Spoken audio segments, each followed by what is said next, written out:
From Kenan Stadium in Chapel Hill, North Carolina, this is Tar Heel Illustrated.com. I'm THI staff writer Jacob Turner, and joining me, as he always does in person again. Been a while, AJ. Yeah, good to see you. Nice to do it. Good to see you too, man. THI staff writer. I'm home. Yeah, I was THI staff writer. THI publisher Andrew Jones. Sorry to disrespect you like demoted? that. Yeah, sorry to disrespect you on camera like that. I come back from New Orleans, I'm getting demoted already. I should have said THI publisher Jacob Turner. Then when he got fired on camera, you guys would have loved that. You owe me money. Yeah, no. And guys, ignore the background noise. Got about 8 guys leaf blowing. You know how it is when you come to TarHeelIllustrated.com.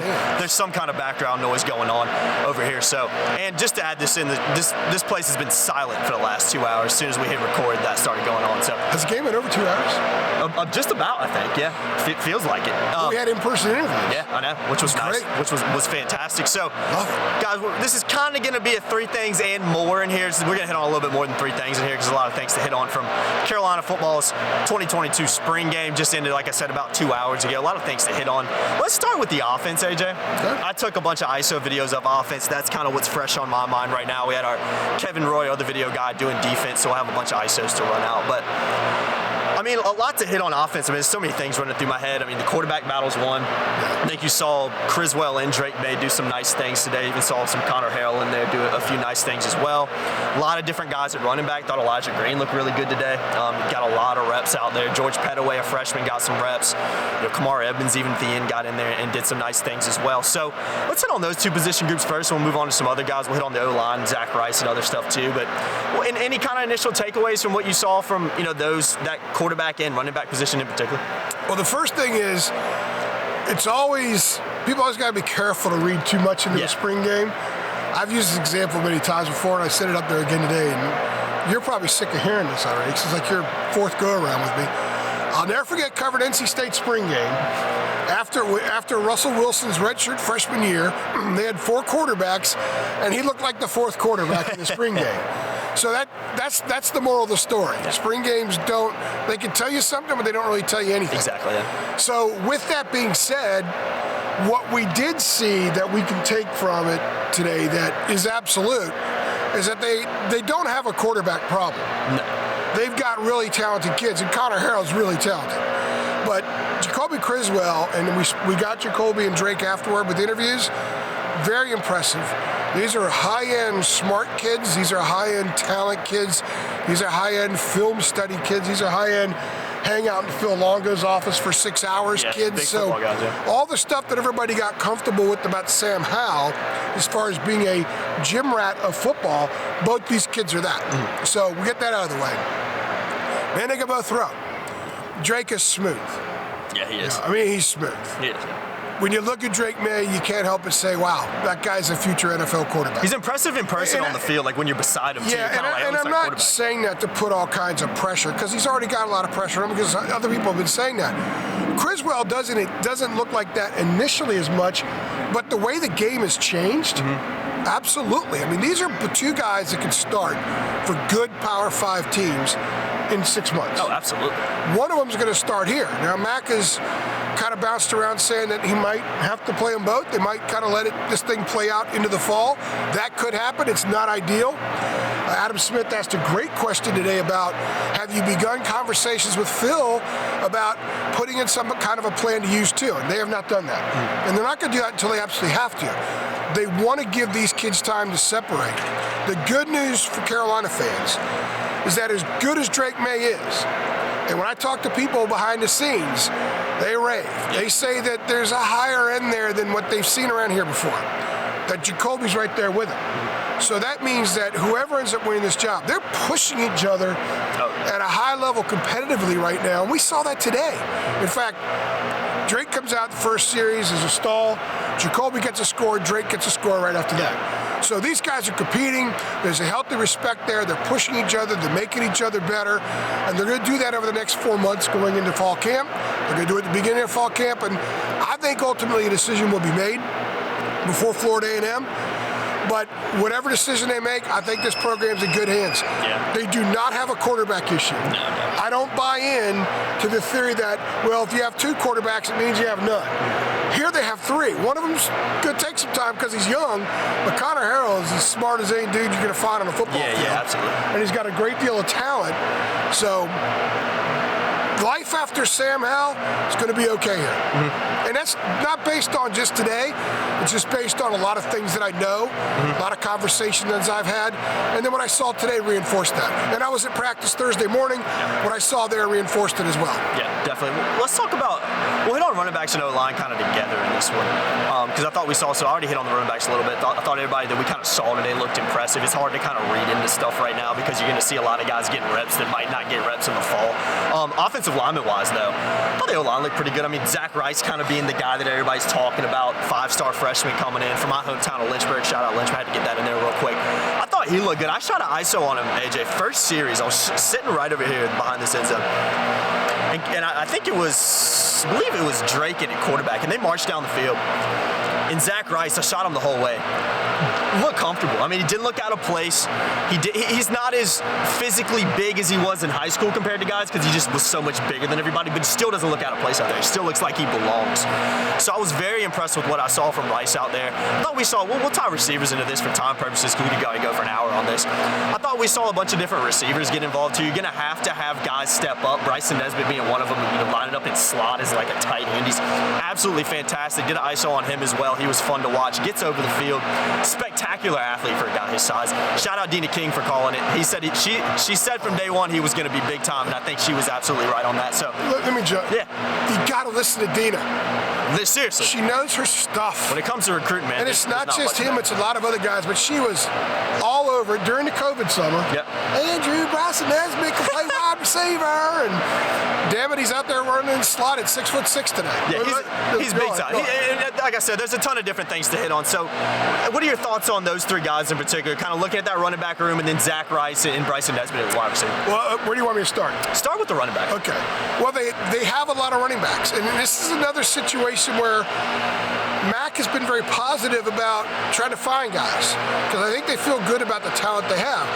He told us Thursday that British Brooks has not been doing as much in practice because he's got the first spot on the depth chart locked up. Today he told us that DJ Jones has the second. So that means you're talking George Pettaway, who's going to get on the field. It's big time, yeah. And Omarion Hampton is not here yet, but let's remember Elijah Green was a 3-time state champion in Georgia. Yeah. But he had to learn how to pass block. He had to learn how to catch passes. He was in a run-heavy offense. And then you've got Kamaro Edmonds, who came in, last summer, won a state title last spring, got banged up, so he didn't do anything really this past year. He's a big kid. I didn't realize he was as big as he is. He looked pretty good today, but he's got time. Yeah.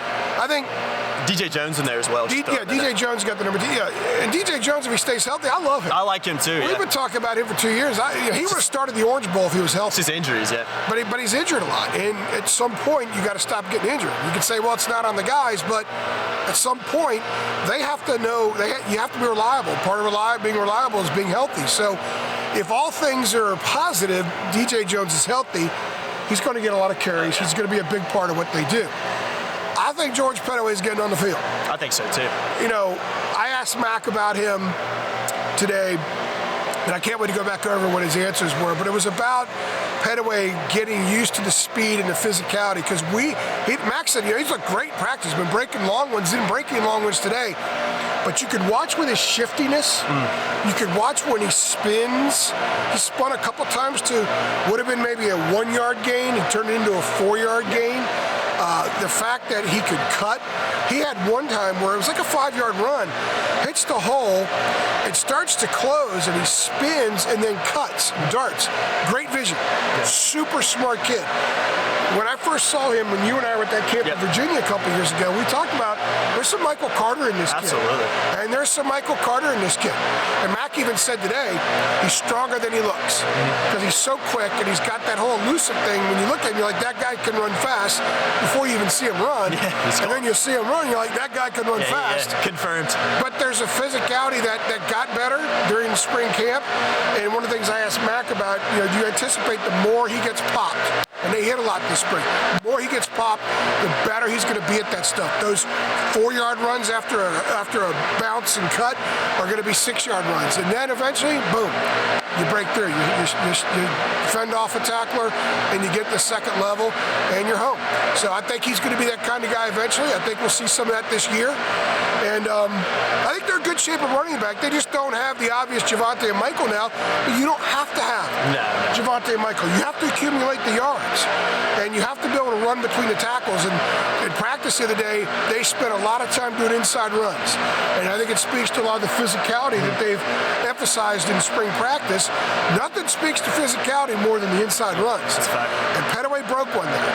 And he looked really good. He darted through the hole a little bit quicker than Ty Chandler was really, really good. I think Ty Chandler was fast, but a guy like Petaway looks like maybe he gets through the hole a little bit quicker. So when you get the experience on top of that, I think you have a potential for a special player. Yep.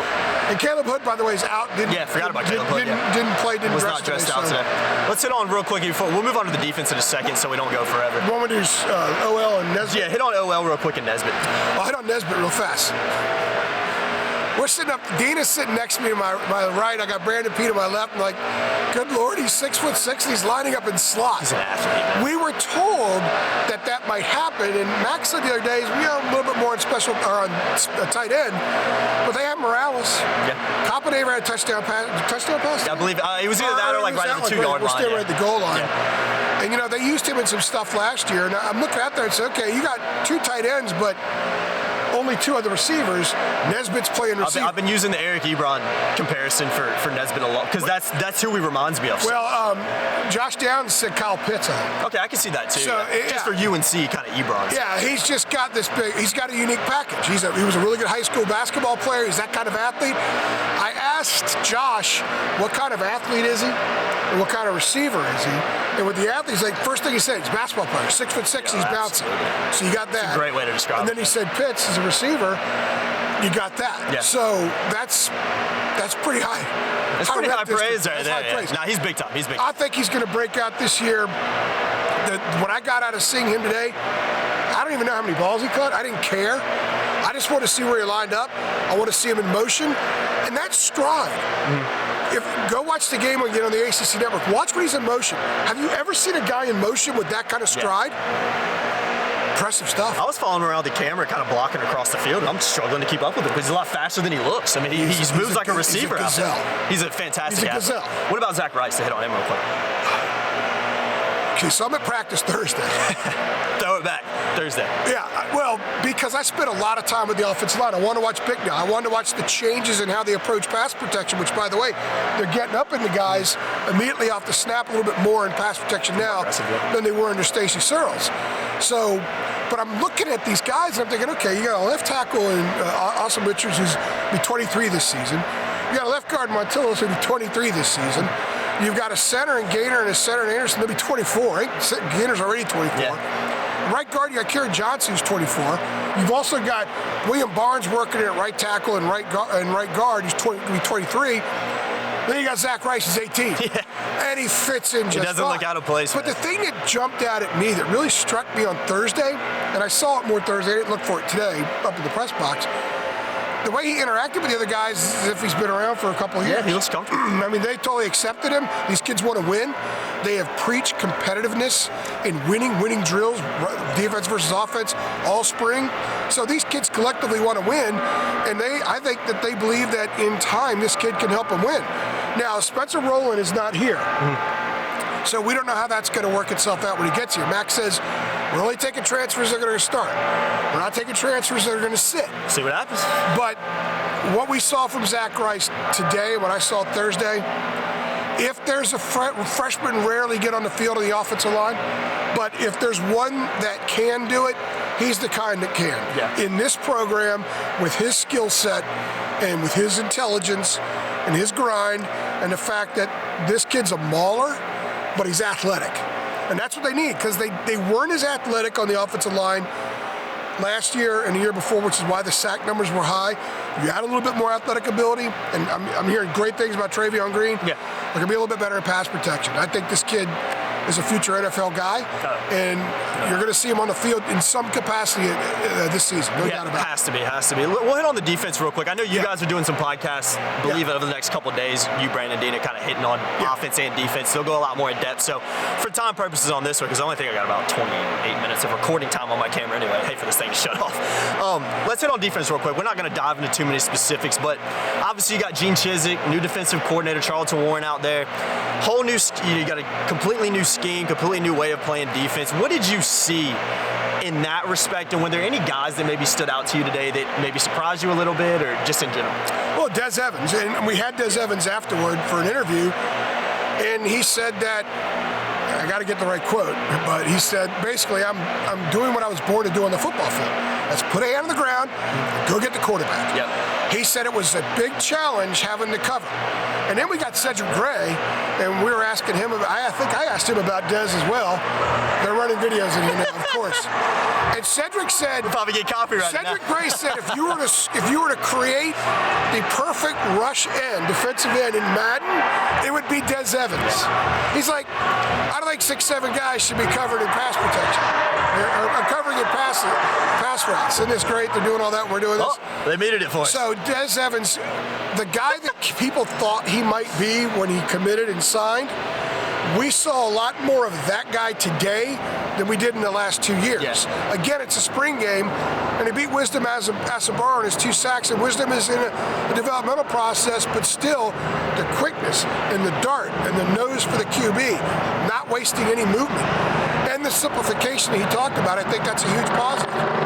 Helicopters now. Guys, when you come to Tar Heel Illustrated, there will be background noise. It's like, Just get used to it. It's like we do it in a jungle or something. It's like, I think people are like, oh, they're doing 3 things. Let's go ahead and make as much noise as we possibly A can. couple other things on defense. Miles Murphy is going to be an absolute star, and he said today he's only doing 3 technique.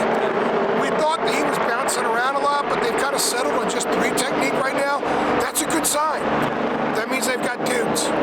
They've got the 4 technique dudes, they got the 3 technique dudes, the 2 technique, the 568 technique, all the different techniques you want. They've got the dudes.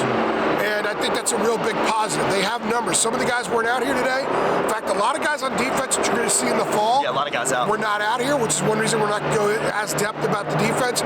Miles Murphy's a stud. Cedric Gray's a stud. Des Evans has stud ability, and we saw some glimpses of that today.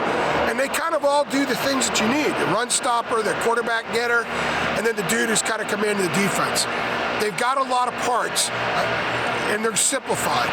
It's going to be a matter of time before we see what they could be. But the simplification stuff on defense, I think, is a positive. I think they're going to be better because Gene Chizik will have a similar effect this year that he had when he was here last time. He came in and simplified what was sort of a chaotic thing. It didn't make a lot of sense after a while. And because of that, they're going to be better. And we saw some glimpses of that today. Yeah, it's going to be fun. It's going to be fun to cover. Like I said, they're going to do some podcasts. Dina, AJ, and Brandon going to do podcasts over the next couple of days, hitting on offense, hitting on defense in depth. So we're going to go ahead and wrap this one up. And there will be none of this stuff. Yeah, before. Unless my dogs bark. Yeah, true. But see, that's the thing with the podcast. A lot more quiet than this stuff. You can't control the elements, right? But that's what you expect when you come to Tar Heel Illustrated. You got to battle through it. We just hope that the FedEx guy or Amazon guy doesn't try to invade, because then my dogs will be up on guard, man. Yeah, be ready to go. I've been Jacob Turner. He's been Andrew Jones. We appreciate you watching. Going to be running out some ice shows, a lot of other stuff from spring football and the spring football game. So make sure you guys stay tuned to that and keep it locked to TarHeelIllustrated.com. Link is in the description below. And if you guys want to sign up, just $8.33 a month. Great time to do it. I know it's kind of the off season, but is there really an off season anymore? Recruiting's going to start going 365 crazy. days. Guys, GG. All you basketball folks, GG. You guys want scoops? If you want the scoop, you got to be on, man. Yep. Sign up. Link. Because we know exactly what's going on. Oh, 100%. Yeah, David Sisk is locked in on 100%. that. Yeah, link in the description. Go sign up. $8.33 a month. It's like buying a beer nowadays. Shit, beer's up to like $7 depending on. I wouldn't walk the concourse earlier just to kind of see what the setup was. Oh, it's $10 beer. And the beers are $10. Think about that. I think Coors Light was $8. It's less than a beer at Keenan Stadium. That might need to be our new pitch. White Claw, right? Yeah, White Claw. It's less than a beer or seltzer at Keenan Stadium. Come on, guys. Come on. You get scoops, you get coverage, you get all kinds of stuff. We don't give you a hangover. Yeah, exactly. Yeah, good point. Come on over to TarHeelIllustrated.com and check us out. Again, I've been Jacob Turner. He's been Andrew Jones. Thanks for watching. We'll see you on the next one.